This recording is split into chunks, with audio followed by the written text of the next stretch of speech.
બરાનપુરાથી એકમુખી દત્ત મંદિર શોભાયાત્રા નીકળી દત્ત જન્મોત્સવના 50મા વર્ષે પંચદિવસીય ઉત્સવનો પ્રારંભ।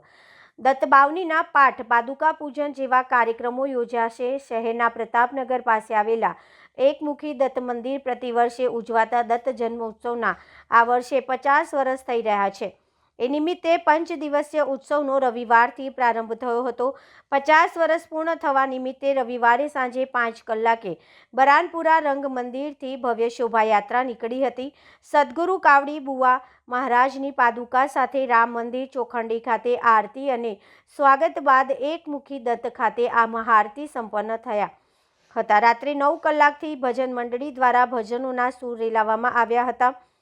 મોટી સંખ્યામાં સ્થાનિક લોકો શોભાયાત્રામાં જોડાયા હતા। સોમવારે સવારે ધ્વજારોહણ કરવામાં આવશે। ભાગવતાચાર્ય નયન જોશીના હસ્તે ધ્વજારોહણ થશે। સાંજે 6 કલાકે નારેશ્વરના ટ્રસ્ટી યોગેશ વ્યાસ દ્વારા મંગળદીપ પ્રગટાવી આશીર્વાદ આપવામાં આવશે। તેમજ રાત્રે રંગ અવધૂત ભજન મંડળ બરાનપુરા અનિલ જાદવ દ્વારા ભજન કરવામાં આવશે।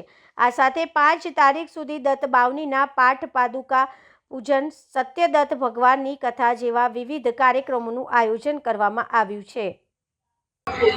આજરોજ રંગ અવધૂત મહારાજ મંદિર શિવાજી ચોક ખાતે જે દત્ત ભગવાન બાવરી કુવાજી એકમુખી દત્ત ભગવાનનું મંદિર જે છે જે દત્તનગર ખાતે આવેલું છે, પ્રતાપનગર દત્તનગર ખાતે આવેલું છે, એમની 50મા ભંડારાનું આયોજનના વર્ષના ભાગરૂપે આજે એમની પ્રથમ વખત શોભાયાત્રા શિવાજી ચોક ખાતે નીકળનારી છે, જેમાં સૌ ભક્તો હરઉલ્લાસથી જોડાયા છે।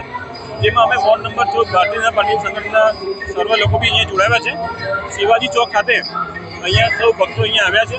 અહીંથી ચોકંડી 4 રસ્તા થઈ વિહાર ટોકીઝ થઈ દત્તનગર આ શોભાયાત્રાનો સમાગમ થશે અને સૌ ભક્તો હરઉલ્લાસથી આ યાત્રામાં જોડાયા છે। એટલે આગળ એમનું સ્વાગત થશે।